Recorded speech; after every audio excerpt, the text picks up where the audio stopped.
Alrighty, so you clicked on this video because you're looking to make some of them big bucks in BitCraft. And while the game isn't fully released, there are things that are still subjected to change.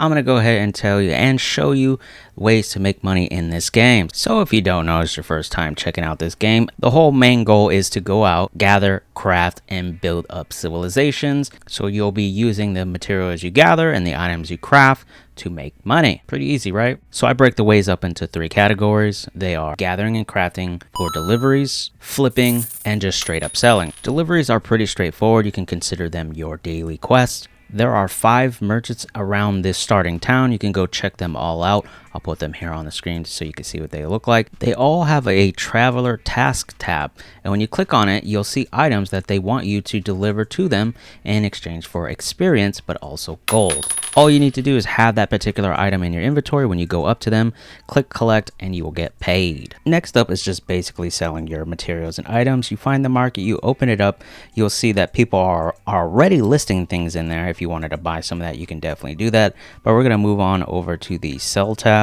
And when you get to the sell tab, you'll see that your screen is particularly blank. Now mine has an item in here because it's of higher rarity, but yours will be blank. All you got to do is click show filters, hit this little toggle on over to the other side, and all of the items in your inventory will show up and you will be able to start selling. So you click on the item you want to sell, it'll give you the option to set the quality and the unit price, put in whatever you want, and then you click create sell order. My only recommendation with this is I fear that at some point bots will take over this. Just try to sell materials that are probably 1 or 2 stages through the process, right? Anyone can go out and gather sticks and berries and put them on the market. People are willing to pay more for better materials like leather or ore, or maybe like tier 2 weapons and armor and tools. And all you have to do is do a little market research, go in there, type, search things up, see what people are trying to sell, what they're selling for, and work the markets that way, which leads me into the third and final, which is flipping.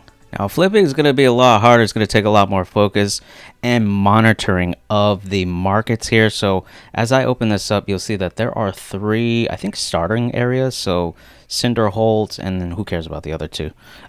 But they're in there. You can see that they have a number of listings, right? And you can look through this stuff, and what you would want to do is search specific things. Like I'm searching right now this wood trunk, right? I'm trying to see how much they're selling for. And as you can see, all 3 towns have the listing showing, and you can try to work the markets there. Let me show you a good example here with the planks. So here we have the rough planks. Let's take a look. So Cinderholt, where I'm at, shows rough planks selling for 5 gold. That's what we'll call them.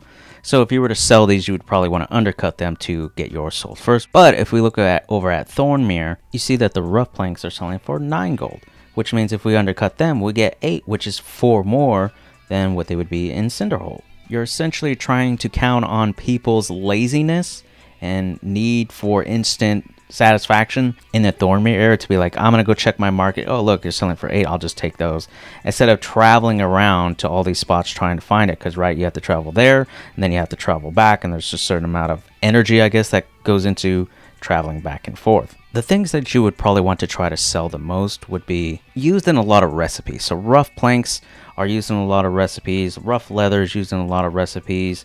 One of the metal slabs, I forget the name, are listed in a lot of recipes. You'll see it right there when you hover over that item. It'll tell you how many recipes this particular item is used for, meaning that if you're gathering that, there's a higher chance that people are going to buy those just because they're used in so many things. And there you have it. Hopefully you guys found this one useful. Hopefully you go out there and you rack in that big cash money, and I'll see you when it becomes Empire versus Empire time.